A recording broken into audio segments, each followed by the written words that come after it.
Hello and welcome to Post2Post, the channel where we discuss all things hockey and all teams. We've done, I think, 2 Q&As in the past. I think this is the third one.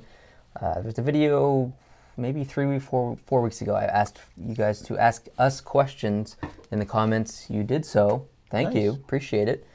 And that's where these questions are coming from. Cool. So they're a little old. I apologize that it's taken me a bit of time to get this video in order, but here it is.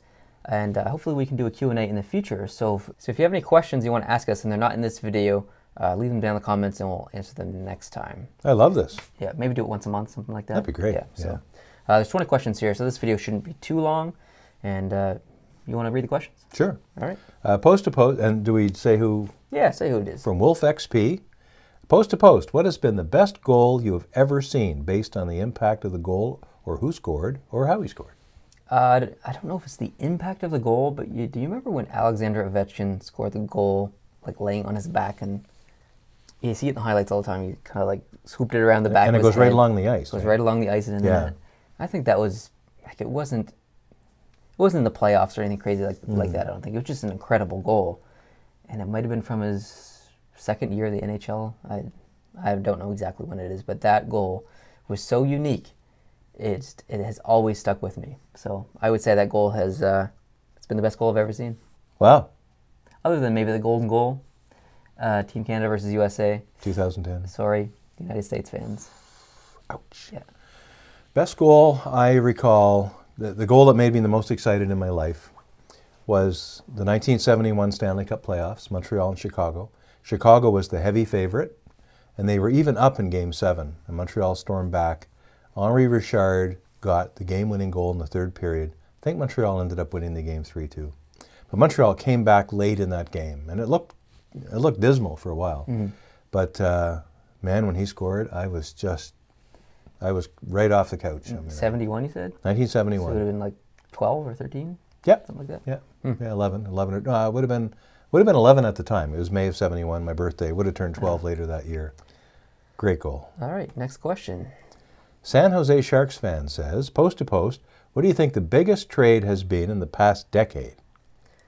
I've read these questions, obviously, when I screen captured them here, but it's been a month since I've read them, so I've forgot them all. I should have planned some answers here. I'm probably going to say Weber and Subban. Yeah, I think I would too. Because it was just so, like, boom, in your face. No one expected it. Right out of left field. Because Bergevin literally told the media he had no intentions of trading Subban. He wasn't getting traded, and then I think like 3 days later he got traded. So to me, that was the biggest trade in the past decade. I would agree. Yeah? Yeah. That was easy. Beast Bomb says, Post2Post Q&A question, how did the Post2Post team meet? Well, I guess we met 31 years ago. In the delivery room in Fredericton. Because you're my dad, so. Yeah. Well, I was in the room. Maybe. And then. Maybe? What do you mean maybe? Mailman? We didn't have a mailman. We had a post office box. Could be the... Nah. Anyways, Jason, who you've seen on the channel, we used to work together in Fredericton, New Brunswick, back in 2006. And we've been friends ever since. I think he stopped working at the place that we worked at like maybe 2 months after I started there. And we just always stayed really good friends. He's a great guy. And we tried to make a few YouTube channels together. It didn't really work. And then I decided to make this one. And he has come aboard and he's done some work for us on the podcast and stuff. And yeah, so that's how I know Jason.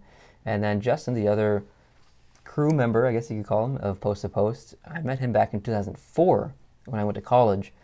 So we went to college from 2004 to 2006. We briefly worked together for a little bit. And then we worked together again starting in 2014 until the beginning or halfway through this year.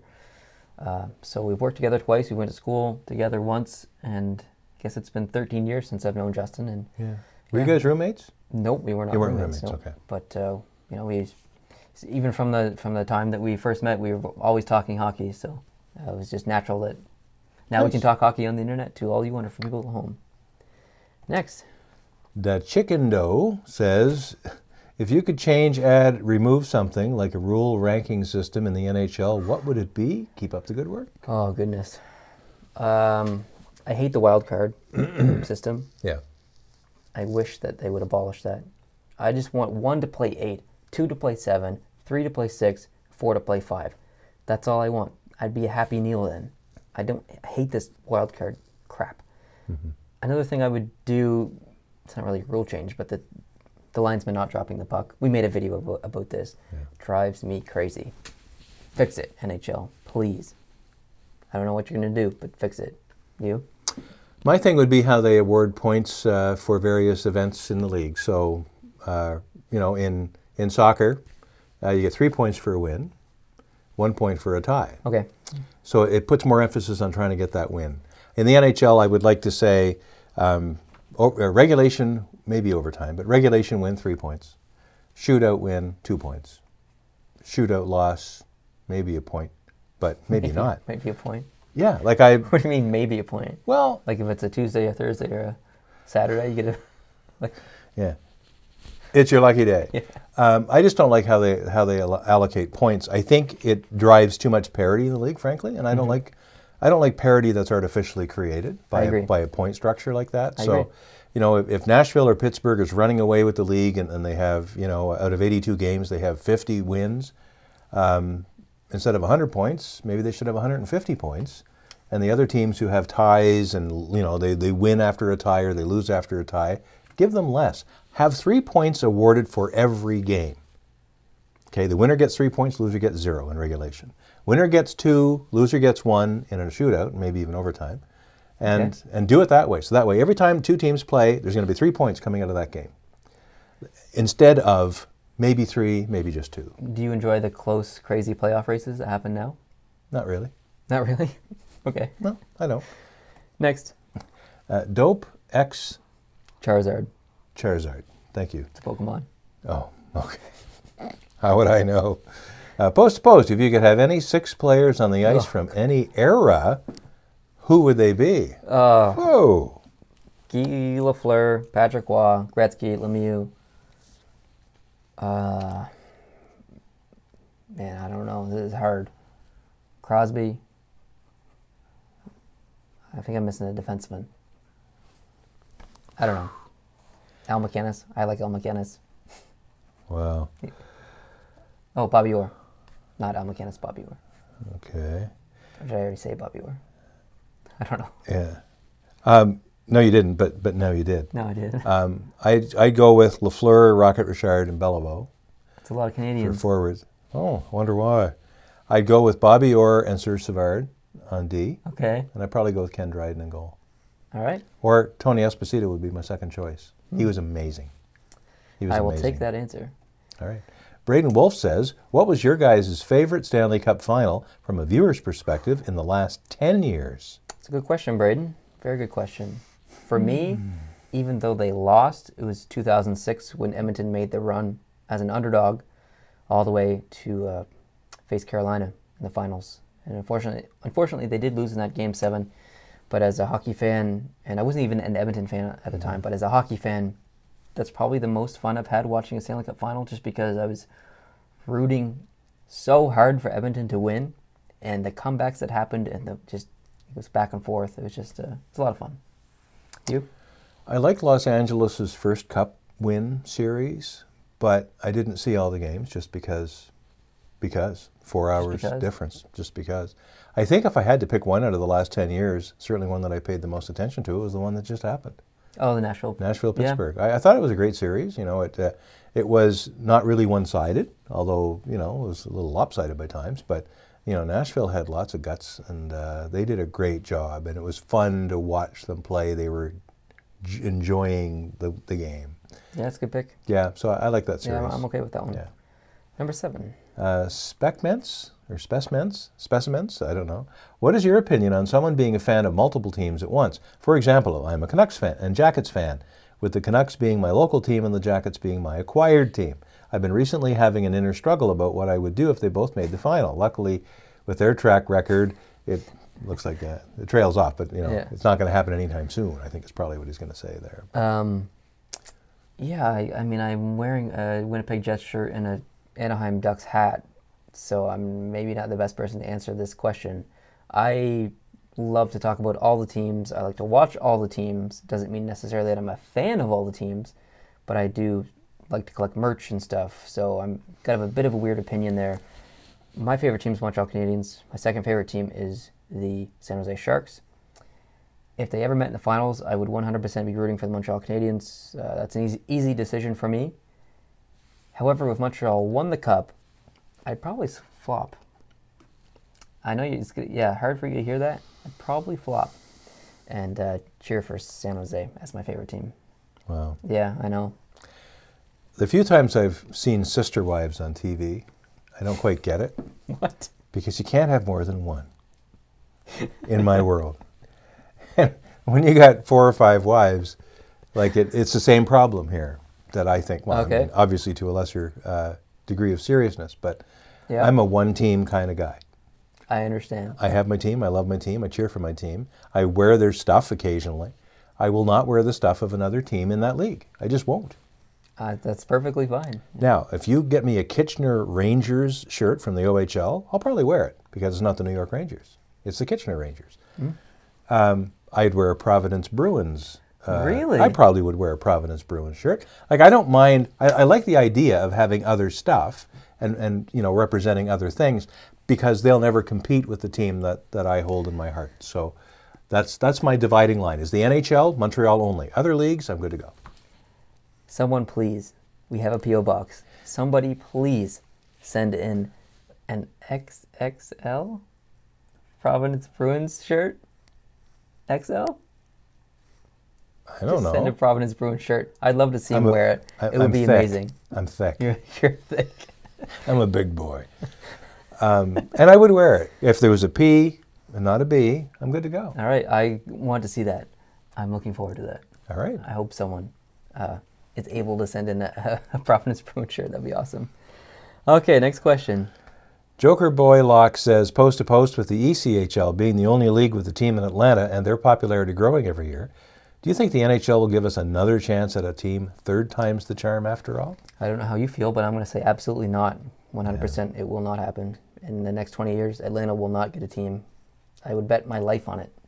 I think I have to agree. Now, I'm no expert in the Atlanta hockey market. They obviously tried it twice.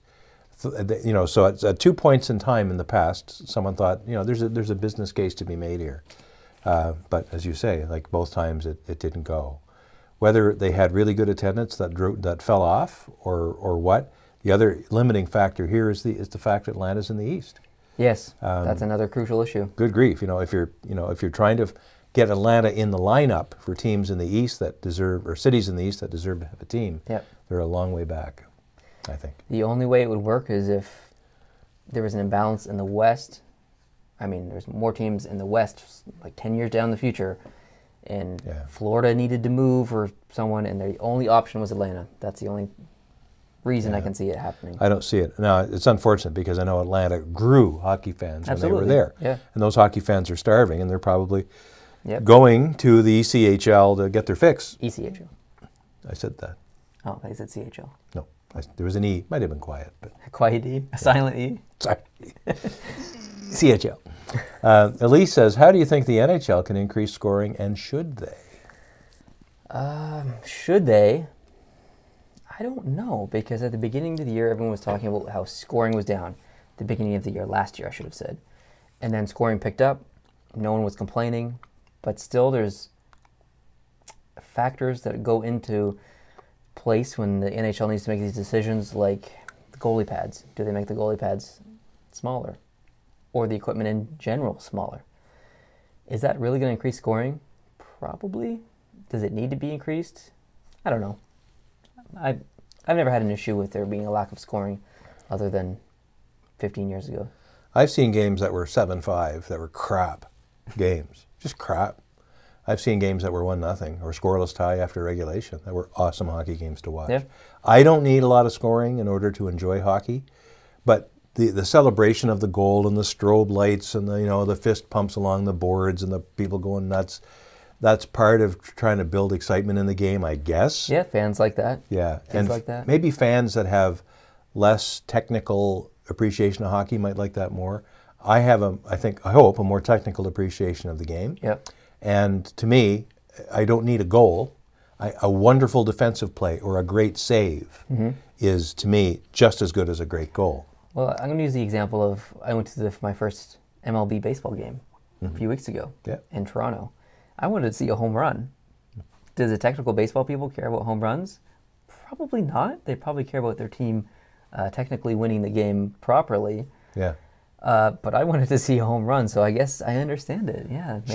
Maybe the people do want to see goals.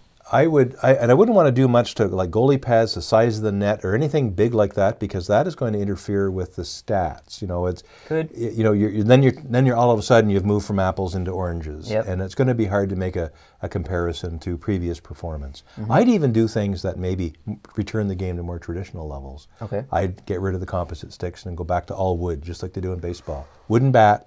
You can't use an aluminum bat in the National or American baseball. I don't know if that would ever happen. I don't think it'll ever happen anymore, but I would go back to old wooden sticks because I think composite sticks and the speed of those pucks, I mean, we've seen goalies injured with equipment on. I've seen someone this year break a stick 3 times on one shift. I'm tired. Went through 3 sticks in one shift. All through the playoffs. You know, you're just seeing shards of stick all over the ice. Yeah. Oftentimes, usually, every 5 minutes or so, someone's got a stick broken. And it's always mid-shaft. Or right down there where the blade butts on. I just think it stops the game, it slows the game down, and ruins the game. I agree. Okay. Next question. Night Raven says, Post to Post, who is your dad's favorite NHL player currently and of all time? Ooh. Of all time is Jean Beliveau. I think I've said that before. Number 4 for Montreal. Not just because of what he could do on the ice, which was incredible, but because of the kind of leader he was and the kind of person he was. He was a gentleman. He was the best representative of the game of hockey and the principles that are underlying hockey. I mean, he was an amazing man. Currently? Subban? It might have to be Subban. Jake Allen? I hope Jake does well, but I don't follow Jake Allen to the degree that I probably should. But I like PK Subban a lot. I don't like the hot dog thing, but that's a lot less You like him now. as a person? I like him as a person. I like what he's done for the Montreal charity giving community. Yeah. With the hospital donation he did, which was amazing. And it's not just about money, but he gives kids excitement, and he shows a whole new, I guess, demographic in hockey. Yeah, he really does. He's just amazing as a person. I really like him, and I like his attitude. And I've watched him since he was drafted, and he's an incredible person as well. But there's other players I really like to watch. Okay. I'm looking forward to seeing Drew and see what he does. He's not my favorite NHL player currently, but he has an opportunity to change that. If you're listening, you can make his list. Yeah. All right, next question. Okay. Ryan Goodman, when do you think the Blues will ever win a Stanley Cup? Also, the key to watching the Blues is really low playoff expectations. Well said, Ryan. Yeah. I've said this, I think, pretty much for the past year. The St. Louis Blues are the Washington Capitals of the West. Yeah. They just... Man, they're so good seasonally. Is that a word, seasonally? Yeah. It is now. And, they get into playoffs, they do a little bit of damage maybe, but they never, ever make it to the big dance. And it's really unfortunate because I think St. Louis is my 4th or 5th favorite team. I really like them. I'm going to say no, though. I don't think that they're going to win a Stanley Cup anytime soon. I just don't have that feeling. Yeah, I don't either. I don't either. There's so many teams they have to climb over to be that sure bet kind of team. But they had moments of brilliance in this year's playoffs. I really felt like it could be there, but Next. It's unfortunate. Brad Wheaton says, Post to Post, if aliens asked humanity what ice hockey was, but they didn't speak any of our languages, how would you describe it to them? Brad, come on. I forgot this was included. I have no idea. Well, if you can't talk, if you can't speak our language, you just have to use... You'd have to use gestures and examples. Score. Yeah, that's probably what I would do. Didn't speak any of our languages. How would you describe it to them? I don't know. I don't know. Because really, there are probably 300 million people in North America who don't know anything about hockey either. How would they describe it without language? Yeah. I don't think you need to be an alien to be a foreigner to hockey. But interesting question, Brad. Yeah, interesting. Thanks, Brad. Thanks for that. 13. Alex Life says, Post to Post, I'm a huge Arizona Coyotes fan. R.I.P., rest in peace. Any advice for how we could fix ourselves? Because there is no denying we need it. Well, they've made a lot of changes in this offseason. Yeah. Some positive, some potentially negative, like getting rid of Shane Doan. I do feel like they've made steps in the right direction, though. I am very positive about Arizona's, I almost said Phoenix, about Arizona's future this coming season. I think they'll do pretty well. I would bet money that they won't be in the bottom 5 like they were last year. So that's a plus, I guess. I guess. Yes. Yeah. We didn't get the bean can. Yeah. I don't know. I don't pretend to know about Arizona's management, like who their head office is, but usually a team that needs to turn something around has to start at the top. GM, the head of player development. I don't know if coaching is necessarily at this, but it's usually at the very top. That's where the strategy is done. Yep. In the coaching level and down, that's where the tactical stuff is done. I think, they've had a long time. How long has Winnipeg been in Arizona? 20 years or something? Yeah, 97, I think. Yeah, like so that. 20 years. They've had that amount of time. And in the meantime, teams that joined the league, around the time they did or even after the time they did, have put it together. They've got it done. Yes. So, I'm not going to blame the fans. I'm not going to blame geography. Because we've seen hockey can grow. It is a management issue. I think so. Yeah, definitely. Yeah. And I don't know who that is, and I apologize to the management of Arizona if I've just slagged them, but I'm slagged. excited to see Arizona this year. Yeah. I'm a big fan of Ranta, however you want to say it. I don't care. I think he's going to have a good year. Yeah, it'll be fun to watch them. Good luck to them. 14. James Constantine says, what do you do other than YouTube? Nothing right at the moment. If you've watched back far enough, you'll know that I was working for a company and they downsized, and I was unfortunately part of the cutting procedure, and so I'm looking for work at the moment. But that's a job living thing. You do other things. I do other things. You do photography. I do work as a freelance photographer. Yeah. You can check out my Instagram if you want. It's not linked in the description, but if you can find it, then kudos to you. Go searching. Yeah. I just started a new job, a job that I absolutely love. Yay! Yeah, I've been working on it for a while, and everything finally came together. So I'm back at work, and it's full time, and it's Monday to Friday, 9 to 5 kind of job, and I absolutely love it. I'm learning. It's a totally new thing from what I was doing before. Some of it was very similar to what I was doing before, but there's a lot of new stuff, and I'm an IT kind of guy, and it's in the IT industry, so love it. Awesome. And for other things, I'm a ham radio guy, and I play with radios, and I'm a private pilot, so I hang out at the airport sometimes. So. You do indeed. Yeah. Next. James Constantine also says, this is my second question. Sorry if that is too many, but if someone offered you $1 million to switch from being a Canadiens fan to a Bruins fan, would you do it? $1 million? $1 million.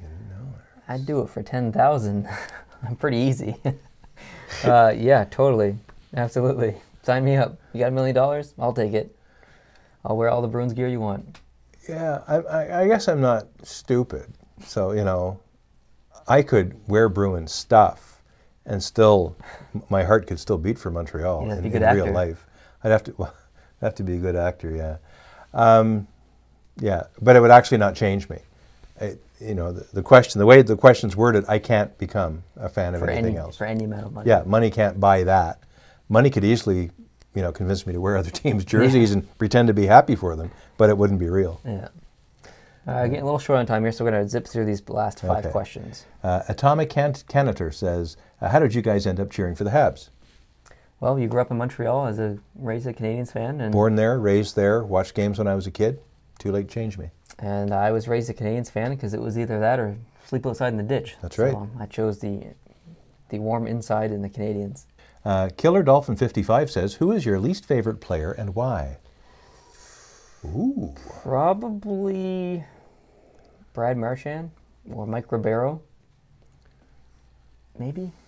I don't really know of anyone else. Oh, I don't like Dustin Brown either for LA. I don't know why. He's a nice guy, but I don't know. I just don't like him. Yeah. I was having trouble coming up with one until you said Marchand. I think that would be my guy, just because of his dirty play away from that alone. Because he's an amazing player. It's he's unbelievable. Like in the World Cup, and when he decides he wants to play, he's got amazing skill. Yep. Yeah. Next question. Maggie says, looking at viewer statistics, I would love to know what % are boys or girls, ages, etc. That's your question. The percentage is about 90. Oh, nope. It just changed. Because I checked it months ago and then I just recently checked it. It's 87% male, 13% female. Wow.